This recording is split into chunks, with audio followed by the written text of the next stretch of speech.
হযরত মুসা আলাইহিসসালাম আল্লাহর আদেশে ফেরাউনের কাছে গিয়ে তাকে আল্লাহর পথে আসার দাওয়াত দিলেন। তখন ফেরাউন অহংকার করে বললেন, আনা রব্বুকুমুল আলা, আমি তোমাদের সবচেয়ে বড় রব। আল্লাহ তাআলা হুকুম দিলেন, মুসা আলাইহিসসালাম তার জাতিকে নিয়ে মিশর ত্যাগ করুন। রাতের আঁধারে মুসা আলাইহিসসালাম তার অনুসারীদেরকে নিয়ে নীল নদ পাড়ি দিতে বের হলেন। পিছনে ফেরাউনের বাহিনী ধেয়ে আসছিল, সামনে ছিল নীল নদ।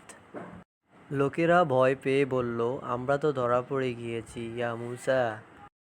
তখন মুসা আলাইহিসসালাম বললেন, না, আমার সাথে আমার প্রভু আছে, হতাশ হওয়ার কিছু নেই। তখন মুসা আলাইহিসসালাম আল্লাহর আদেশে তার লাঠি দিয়ে নদীতে আঘাত করলেন। তখন নদী দুই ভাগ হয়ে গেল এবং মাঝখানে শুকনো পথ তৈরি হলো। তখন হযরত মুসা আলাইহিসসালাম ও তার অনুসারীরা নিরাপদে নদী পার হলেন এবং ফেরাউন ও তার বাহিনী নদীতে ডুবে মরল।